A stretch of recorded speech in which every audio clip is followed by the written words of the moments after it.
A lot of talk is that Swiggy's valuations, and Samina is with me, that Swiggy's valuations are a lot more reasonable than Zomato, but Swiggy a few quarters away from profitability relative to Zomato.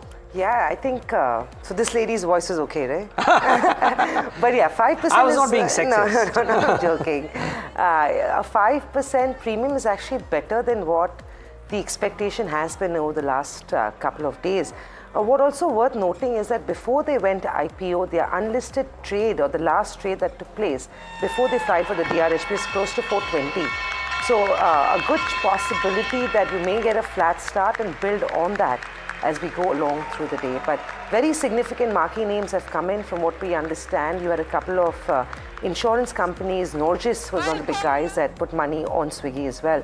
So yeah, 390, 395 is what the expectation would be. It'd be interesting to see what Zomato is also getting up to as we see it. Flat start, as expected. 1% is what the market was expecting, and that's exactly where we are seeing Swiggy at 1.5% higher, bang in line with the grey market premium. So flat start, but I don't think it's complaint worthy. The broader sentiment of the market is weak. If you can pull up Zomato as well, let's just take a check of how that one is doing, because it's the only other listed player, and this industry member is a duopoly.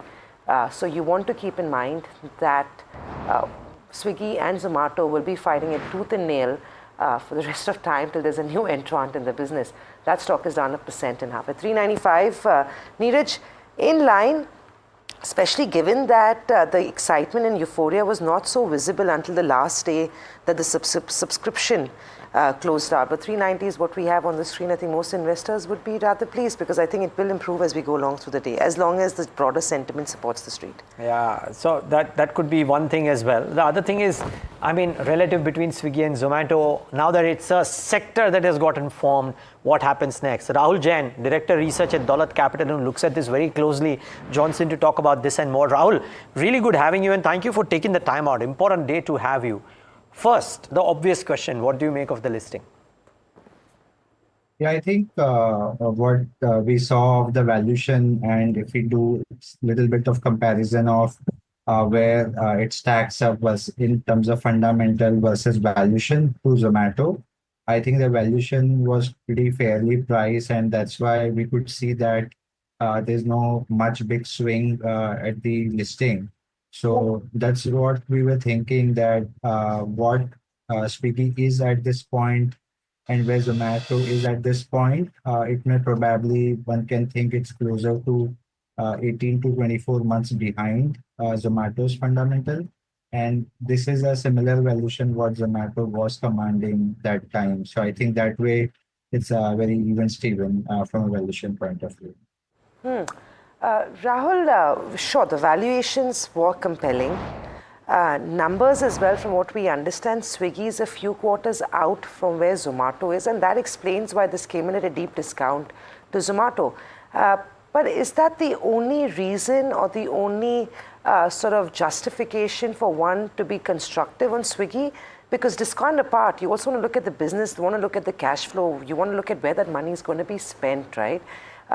Where do you feel that bias sits? And also in terms of market share, Zomato is leading with a little bit of market share on Swiggy. Yeah, I think to your market share point, we have seen Zomato has gained significant market share in on the food side of the business in the last 3.5 years. Some bit of it has also been contributed from the brand appeal, which has improved significantly for Zomato post listing, and also because of its overall engagement. I think from a comparative perspective and cash flow and financial perspective, which you are saying, I think one way the valuation has an upside because of the fact that it's a very, very large time on the e-commerce or the quick commerce side, which is kind of a proven now. While the challenge now going forward would be the increased competition that we would see on the QC side. In fact, Swiggy, with now its much awaited IPO being done, may probably get more aggressive on the food side also to claw back some of the market share that it has lost.